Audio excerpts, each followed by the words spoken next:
Ready to collapse time, crush limitations, and turn potential into reality? This is a journey through real lessons from those who've walked the path before you. Welcome to Layers of Leadership, hosted by Dr. Marion Jr.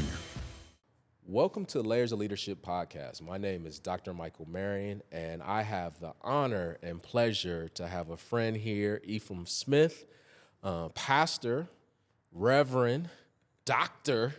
Efrem Smith. It is such an honor to have you here and to have a conversation with you about layers of leadership in your journey. But before I do that, you are a pastor, consultant, speaker, author of multiple books, passionate about the church and the community, originally from Indianapolis, where you grew up in a predominantly black church, from my understanding. You also are the founding pastor of the Sanctuary Covenant Church, a multi-ethnic church in Minneapolis. Is that kind of where you got your start? Yeah, well, I was a youth pastor for about 12 years before I became a church planter and a senior pastor, but very much shaped by the African-American church and even a multiracial Methodist church in Minneapolis. Okay. Really played a significant role in my pastoral development. There we go. And then now you are the co-lead pastor at Midtown Church, which is where we met, Yes. which I'm a proud member of, and my family attends that. You're also a co-owner of Influential LLC, which is a speaking, consulting, and coaching ministry, all right? And then you have wrote multiple books. Oh my goodness. Raising Up Young Heroes, The Hip Hop Church, Jump, The Pastor, the Post Black and White Church, and then Killing Me Softly. You are a busy man. And then now you're also going to be starting a sabbatical soon. So I'm excited to kind of get into all of this and hear about your journey and your layers of leadership. You also have your doctorate in theology, and you also have an honorary doctorate, married with 2 kids that seem to be doing well. And so, man, I just want to get into all of it today and just have some good conversation about you and your journey and kind of where you are in life and kind of the future of the church. But before we get into all of that, outside of this work and all the things that you do, who is Pastor Efrem? Man, so from Minneapolis, Minnesota, which means I'm a struggling Minnesota sports fan. Y'all taking it now. I like the Minnesota Vikings, the Minnesota Timberwolves, the Minnesota Twins, big Prince fan, mint condition fan, Morris Day in the Time That's what I'm talking fan. about. I mean, I'm like deep-rooted Minnesotan. But I've been here in California now. Man, I can't believe it's been 14 years now. It's been that long? So I was in the outer East Bay Delta area for 7 years, and then been in Sacramento for the last little over 7 years. So, but yeah, to know me outside of Reverend Dr. Efrem Smith is to know me as a huge Minnesota sports fan, huge Minnesota. Like, I know all about all the music artists that came out of Minneapolis, and I'm a huge comic book and superhero movie fan. So I still collect comic books. Get out of here. Especially African American superheroes. Okay. So whether it's Black Panther or Falcon or some people don't even remember back in the 70s, like Black Goliath. Oh my or goodness. A Cyborg. I'm really in the, and I still also have my Spider-Man and Flash and Batman and Captain America stuff too. So that's kind of who I am. Wow. when as they say, when I'm not in the pulpit. When you're in the pulpit. There it is. Nah, that is so cool.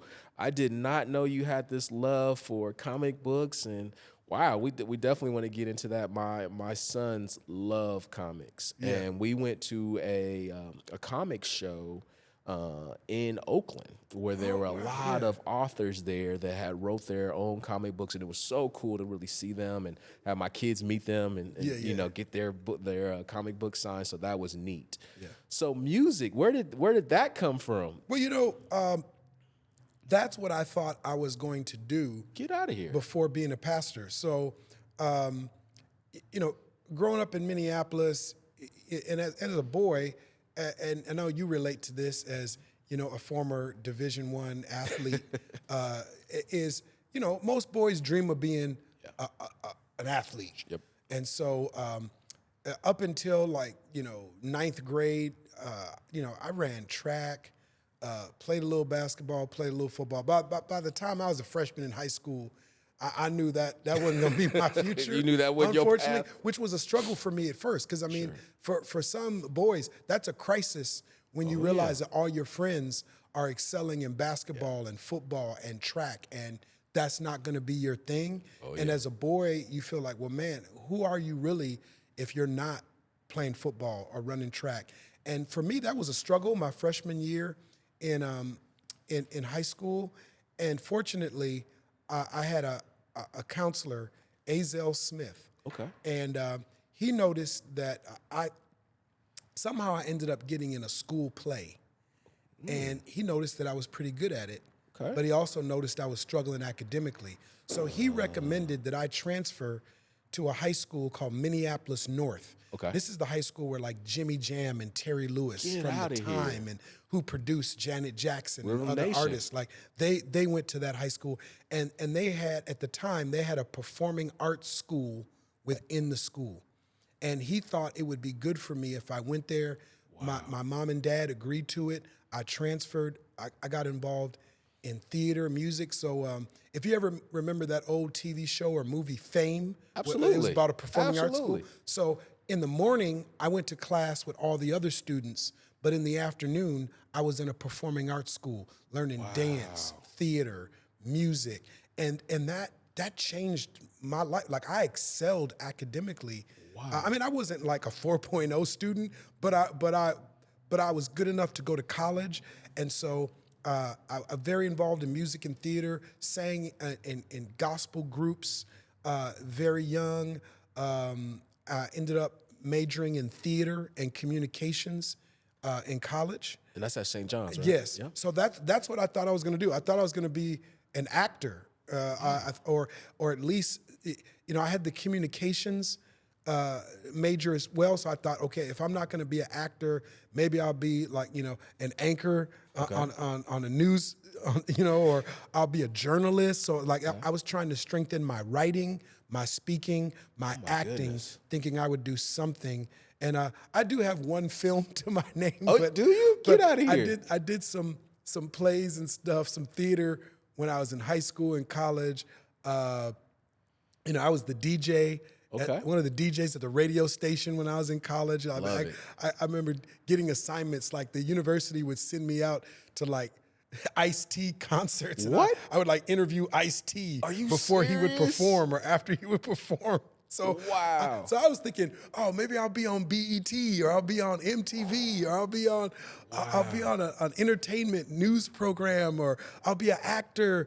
And but man, before I knew it, I made this jump from theater arts and thinking I was going to do that to ministry, to becoming a pastor. That is like a huge Yes. jump.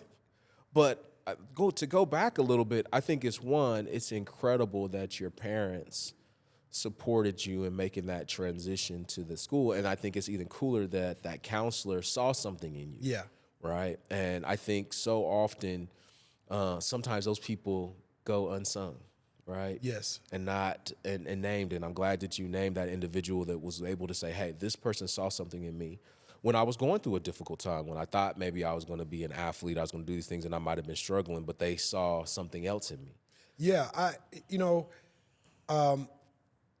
even though I grew up in Minneapolis, Minnesota is not the most diverse state in the union. I've heard. But I went to that high school that Efrem Smith, who was an African American, he recommended I go to Minneapolis North, which was a predominantly African American high school in Minneapolis. Okay. And so the principal was African American. One of the vice principals was African American. A lot of my teachers. So Huge. to have an African American history teacher, to have an African American biology teacher, those experiences put me close to African Americans that not only were my teachers, but they were also in the same church as me, some of them. They were in the community. I saw them in the barbershop. I mean, it was still that feel at the time. In the early to late 1980s, at least for me in Minneapolis, there was still that feel of this is the African American community. Okay. And people know each other. So like these folks that were my teachers, my vice principals, my counselors, they knew my mom and dad. So counselors would say stuff to me like, you have to go to college. Your mom and dad are working too hard. Yes. Forrest and Sandra are working too hard for you not to go to college. I know your mom. I know your dad. They good people. Like I was fortunate that that was the kind of environment that shaped me as a leader of like, everywhere I turned around, you know, everywhere I went, like with the barbershop, the church, the school, there were people that knew my family and believed in me and weren't gonna settle for me failing. And that's huge. I mean, think about that. Everywhere you turn, you have somebody validating you, telling you that you're special, telling you that you have something in you.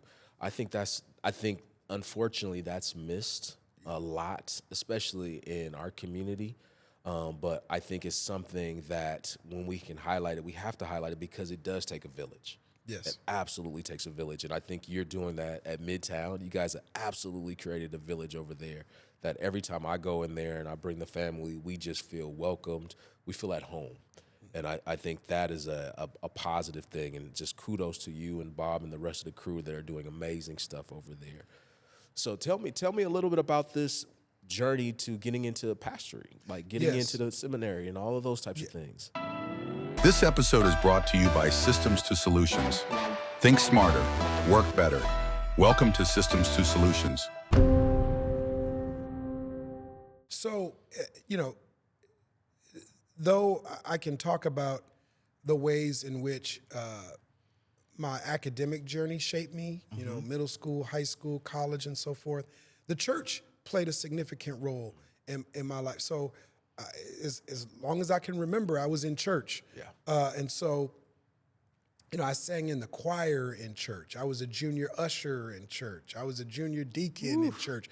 You know, my Boy Scouts, you know, group met in a church. You know, so it's like if I wasn't in church on Sunday, you know, the Boy Scouts was having a potluck meal or a fundraiser or some event, and it was held at the fellowship hall at the church.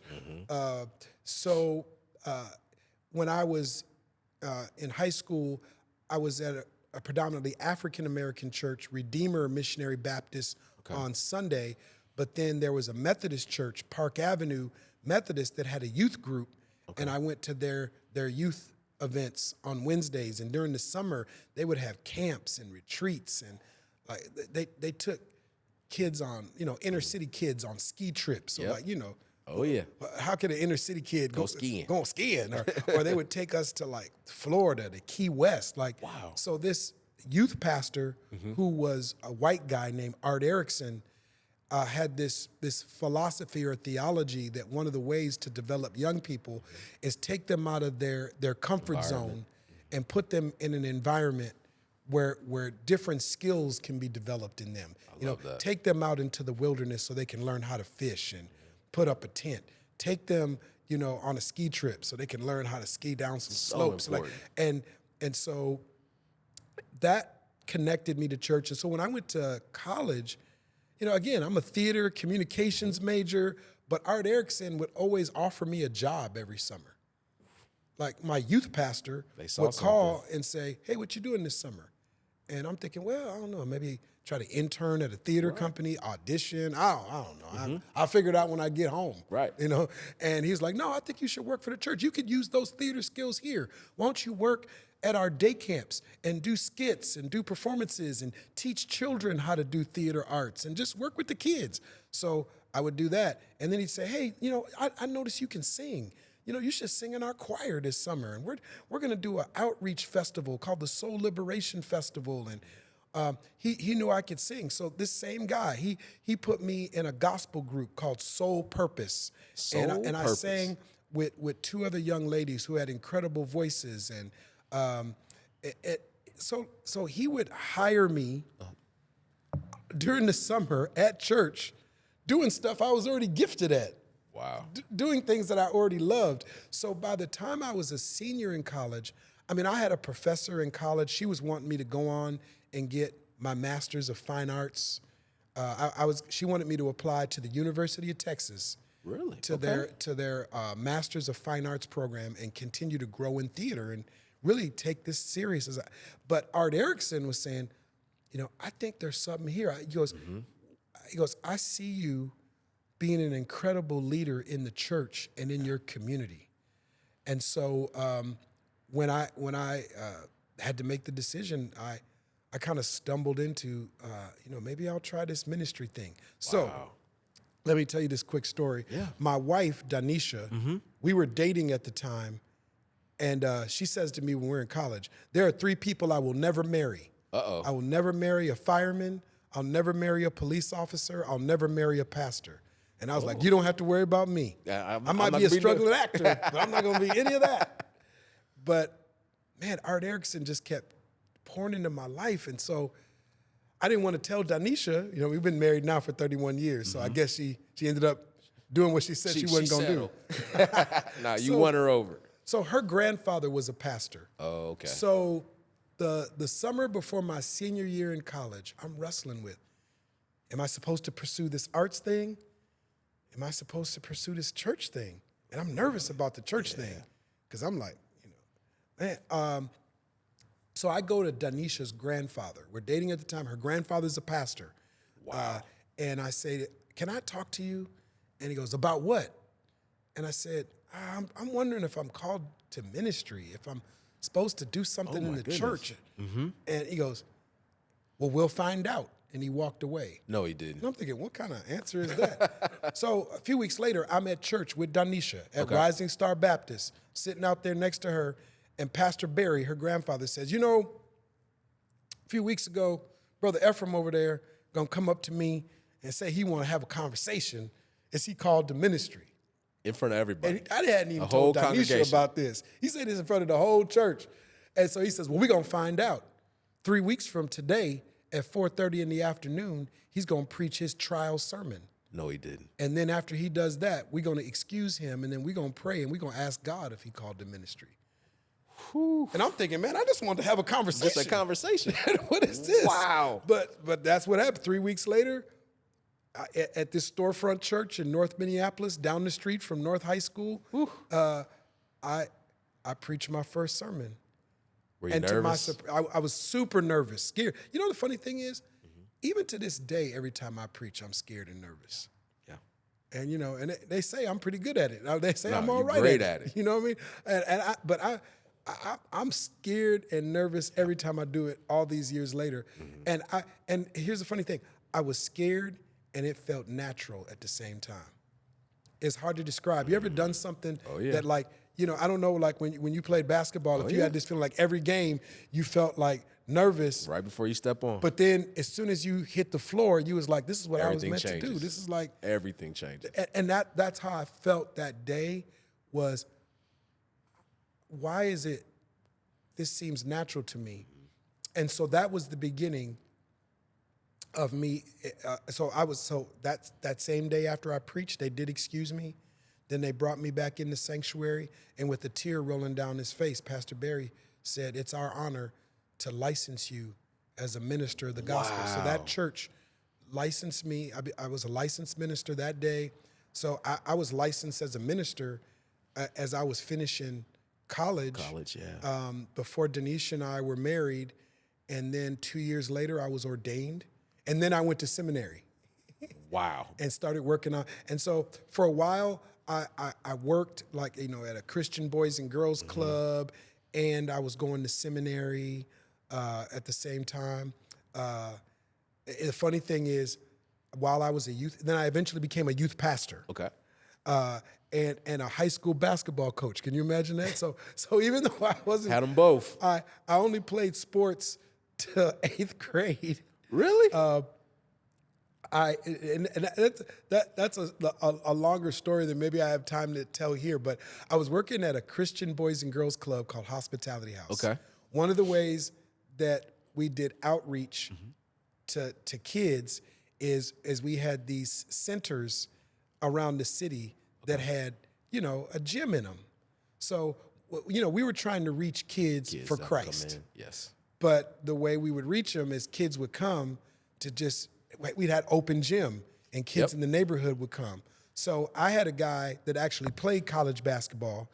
And what we did is we took kids that weren't academically eligible to play for their middle school or high school, but they were good athletes.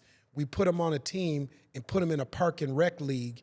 And while this guy was coaching the kids, I would tutor them, help them with their homework, and then I would do Bible studies with them. I love that. So this guy was bivocational, so his corporate job relocated him. So then we didn't have a coach. So the kids were like, "You coach us." And I was like, It's your moment. I'm a theater guy. I could act like I was a coach, but so I tried to coach him. First game, we got beat like 70-46. I'm sure you rebounded and you figured it out. So the then next I was time. like, I either got to find somebody to coach these, or I got to learn how to coach. So I went to this small school, Northwestern, met a guy named Jim Smith, who was the basketball coach. This was like a D3 a basketball program at this school. And he said, "I'll tell you what, this summer I'm doing basketball clinics and camps. You come, hang out, and that's how you're going to learn." Look at that. Just, roll the basketballs out for people and stuff, but this is how you're going to learn. And man, I learned motion offense, flex offense. Oh yeah, those are the ones. 2-3, 1-3-1 traps, full court press. Man, I'd learned you were the so real much. deal. You ready to go. I ended up getting videotapes back then on Mike Krzyzewski's motion offense at Duke, Jerry Tarkanian's Tark the Shark. press defense. And I got good over time somehow. Okay. And these kids started winning. I ended up becoming a 9th grade basketball coach at Minneapolis Roosevelt High School. Eventually became the head girls basketball coach. Get out of here. And then became the head boys coach at Minneapolis Patrick Henry. We went to the state championship my first year.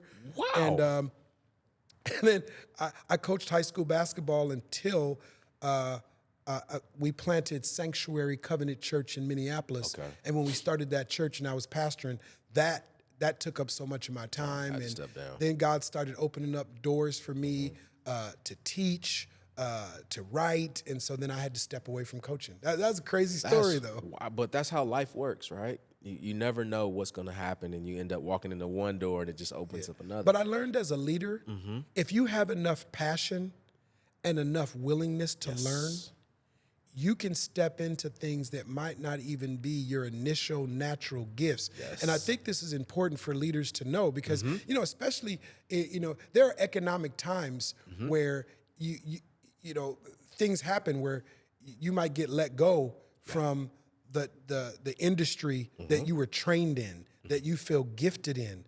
But if you can be a sponge and if you can learn a number of things that you might have interest in or passion in, I think leaders have to be ready to say, you know what, I might have to take these skills that I was using in education and bring it in the marketplace. I might have to take these skills I learned in the marketplace and bring it into government. I might have to take these skills I learned in the marketplace and bring it into the church. So I don't mean to cut you off, but where did you learn that? Wow, that you know what? I think I learned it in theater. Because when I was a theater major or when I was acting with small theater companies in my community, you read about characters. Yeah. So in my, very brief, if you want to call it, acting career, I played a homeless person. I played a chef.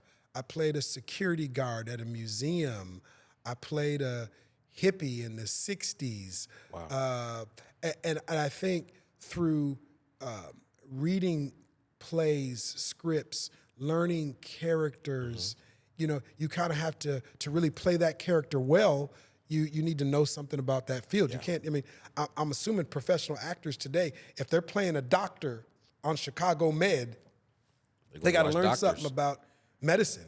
If you're playing an attorney on Law and Order, you got to learn something about the legal field. So I think, so some of that background in the arts, I ended up developing interests in all kinds of things. Yeah. So I enjoy studying politics and how does government work. I enjoy studying how the education system works. Yes. So that's one. I think the second thing that helped me is being a pastor.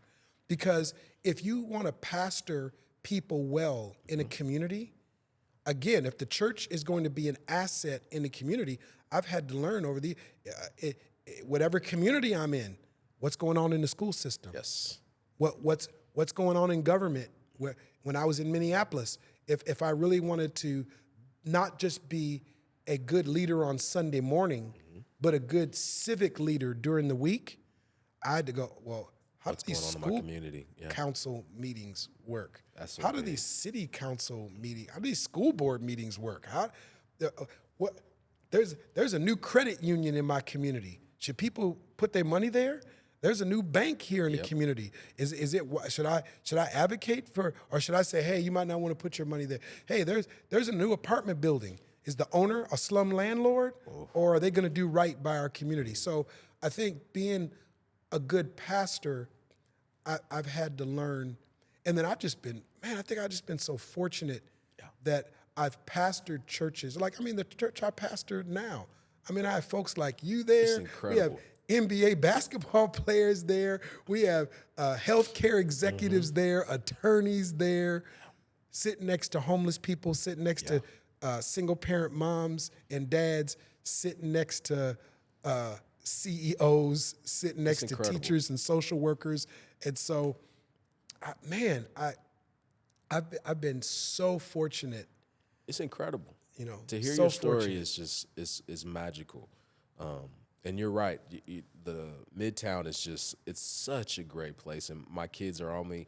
You know, similar to you, I grew up in a church, Southern Baptist Church, Mallory Church in Northeast Portland. My family's from Gulfport and Tupelo, Mississippi, and so they, brought all of that out north or out west when they moved early in the late '60s, and so church was everything for me as a kid. You know, I was in there constantly with my grandmother, in and out, 2-3 days a week, and so for me, it still has this huge piece of me. And when I went to college, I still went to church.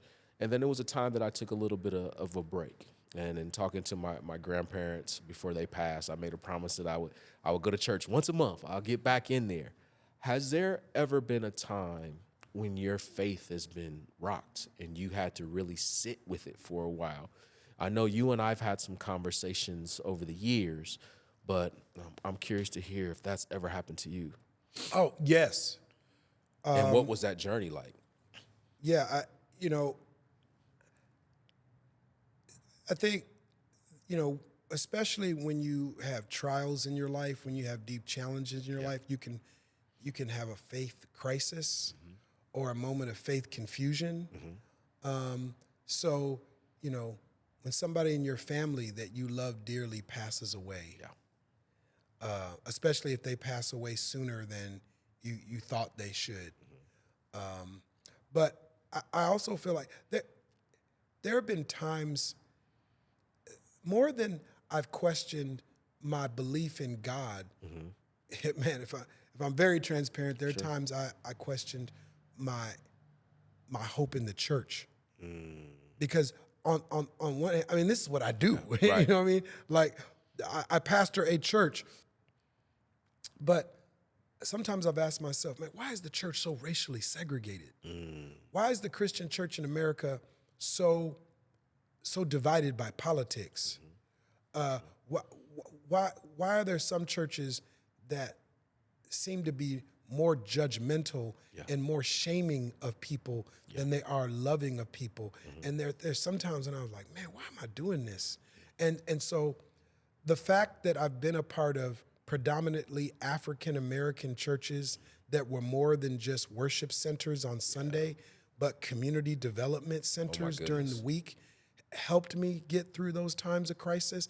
The fact that I'm pastoring a multiracial, multicultural church that is very involved in the community. I mean, our founding pastor Bob Ballion, who grew up, born and raised in Sacramento. 7 years ago, he invited me to co-pastor the church with him, which how many pastors do that? I mean, That's huge. How many pastors, most pastors pastoring a large church, the last thing they're thinking about is sharing leadership with another brother. And Bob is incredible. Yeah.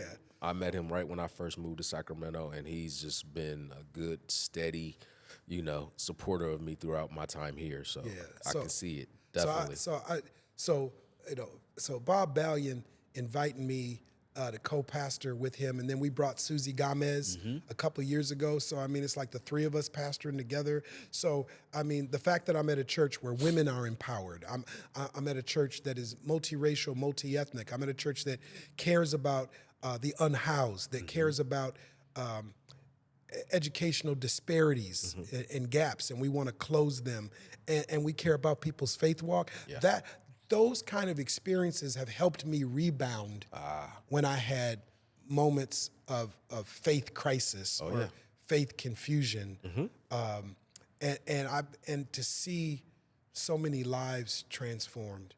But one of the reasons, I'm taking a little bit of a sabbatical this year is because I want to have rhythms in my life where I stay strengthened spiritually. Because sometimes pastors, whether we want to admit it or not, we have a crisis of faith because we're running so hard and we're working so hard that we're making room for everybody else except ourselves.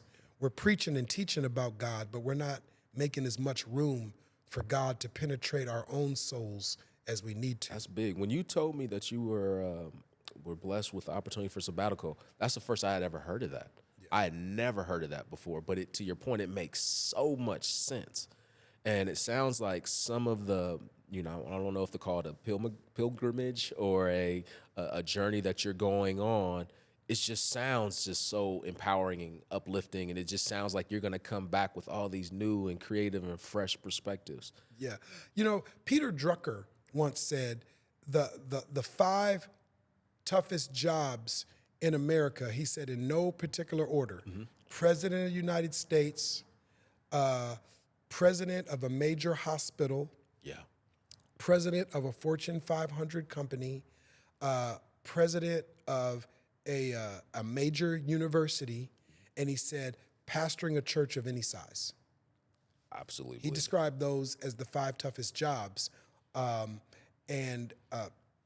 Pastors, our job is not, and I know this is true of other professions too, but pastor is not a 9-to-5 job. No, this is not a job where you clock in at 9 and you head home at 5. My and you hours have is off. And you have the weekends off. Sunday's a work day for me, and and if somebody's in ICU, that's a work day. If somebody's getting married on a Saturday, that's a work day. If there's a funeral on a Tuesday, that's a work day for me. And we pastors are not always good at vacation, and we absorb a lot. If you show up as a pastor at a crime scene, to console the family, if you show up at the hospital when somebody's dying and their family's around the bed, if you're there at the cemetery seeing a body lowered in the ground, if you're meeting with a couple that's arguing and they're like, it's either a therapist, or we getting a divorce. Right. You absorb more of that than you think. Like, I didn't realize the extent to which I absorb other people's trauma. I absorb other people's pain. And that should be the case. If you're compassionate, that's part of it. That part of it. And so sometimes pastors carry wounds and aches and traumas and burdens that, an 8-day vacation can't solve. So to that point, how do, outside of this amazing opportunity, the sabbatical, how do pastors normally deal with that? How do you deal with that? Like you said, 8 day vacation is not going to solve all of that. So how did you kind of have self-care for yourself? And how have you done that over the years? And for the folks that are listening to Layers of Leadership podcast, you named those 5 industries. I'm just thinking about, as a leader, how do you take care of yourself? Yeah. You have to find identity beyond what you do. Ooh. And what makes that difficult sometimes as a pastor is you can take Christ's work and make that your identity instead of your identity being in Christ. There's a difference between doing the work of Christ Oh, yeah. and walking in the identity of Christ or walking in the identity of God's love. And so one of the reasons I needed this sabbatical is so that I have some extended time to unplug from the identity, my identity being found in what I do versus my identity being found in who I am. Wow. I'm a child of God. I'm the beloved of God. I'm Forrest and Sandra's son. I'm Danisha's husband. I'm Jada and Maria's dad. Yes. I'm a guy who loves comic books and superhero movies and sports. I'm a guy that wants to learn how to golf. You and me both. I dig holes all day. And so but outside of a sabbatical, even when the sabbatical's done, I have to have rhythms in my life. So, the last 2 years on Monday mornings I work out with my trainer, Kyle Lawson. He's a martial artist and a trainer. So the last couple of years, I've been learning. He's an artist too. Yeah, so I know Kyle and his wife. So he's a visual artist, so he paints, but he's a martial artist too. And so, like Muay Thai, I didn't know Kyle karate, did martial arts. Yeah, so I'd have to join y'all. So he's my trainer. So like, I've been doing MMA training. Oh, and man. martial arts training. Let somebody jump on that stage. So going unplugging. So I look forward to that every Monday. big. I mean, to be honest, being a part of fraternal organizations with other men where I'm going, okay, these men know what I do, but the fellowship, the bonding, the camaraderie that we have is not based on that. It's something deeper. And so unplugging and going, man, my fraternal organization, martial arts, those things, spending time just like, besides reading the Bible to prepare a sermon, like, when's the last time I just read a good novel? When's the last time I just read a good play? And so, am I dating my wife still? I got to make sure that I'm not so busy that I'm going, oh yeah, regular date nights. And so you have to find rhythms outside of your occupation. I love that. Or your job will occupy your time too much. I think what you said is huge. And I think that's one of the reasons why my wife and I love going to Midtown. With you pastoring and Bob and the rest of the crew, it's a genuineness there that I haven't felt. And this is my first time going to a multi-ethnic church. I grew up in the black church, so that's what I know. But the feeling of attending Midtown is it's different in a positive way. And, I seen you come on stage with your Kappa jacket on and your sneakers, and I can identify with that. Obviously not being a Kappa man, I'm very much an Omega man, but I identify with those things of you being you. Yeah. And it's not a facade. It's like genuine. And to your point, in having the conversations and engaging with you outside of, the church, it's just been two guys having a conversation, just talking about life, talking about music, talking about sports. Yeah. And I think that's huge. And I think that's valuable because you are right. So many people are caught up in their careers, and not saying that they shouldn't be, but there is this piece of it that disconnect is so huge. Yeah, because who are you going to be when the career is over? Oh my goodness! And many people, they can't figure that out, And so don't get me wrong. I love what I do. Sure, I'm fortunate that I'm doing something that I'm passionate about. I enjoy doing, but it's what I do. It's not who I am. Yeah. And so I think all leaders have to find space in their lives to unplug from what they do. Because if you can get too caught up in what you do and lose yourself. How many people have lost themselves in their careers? They've lost themselves on the job, and all of a sudden they look in the mirror and they don't know who they are anymore. Yeah. And that happens to pastors. Oh yeah, I believe it. I mean, there's been enough scandals. Oh my goodness. And I don't want to be one of them. Nah. You know, where so even in good work, you can lose yourself. Oof. That's a good one. That's a good nugget. Well, as we get ready to close out Layers of Leadership, definitely some parting words, any recommendations on books or anything that you would like to share. Also, contact information. So I know you have a lot of books out there. So if there's anything that you want to send out to the public and how they can find you, find some of your books and some of the things that you've done, this is an opportunity to do that. Yeah, well, influential global men, min.org is one way to find out more about what my wife Denise and I are doing and trying to develop leaders, strengthen organizations, especially faith-based organizations, nonprofits. But please check out midtownchurch.org. You can live anywhere in the country, anywhere around the world. We live stream. We have a YouTube channel, so Midtown Church Sacramento. You can find us on YouTube, find us on Instagram, find us everywhere, right?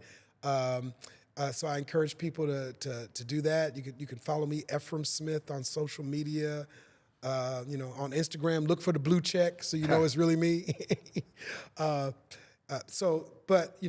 my parting words are, I just encourage people to keep learning. I'm 55 years old. You're 55? I've been a pastor on some level for 32 years. Wow. But I feel like my best stuff is still in front of me. There it is. I don't think I've written my best book yet. I don't think I've preached my best sermon yet. There we go. I don't think I've experienced my best leading and serving yet. And so I still want to learn to lead like a kid on Christmas Day opening up a Christmas gift. Wow. Of still going, man, I'm still unwrapping new lessons, new strategies, new approaches. And that's and so for me, I'm hoping my best years of leading are ahead of me. I appreciate that. Well, thank you, everybody. That concludes our episodes of Layers of Leadership podcast. Appreciate you. Appreciate it, man.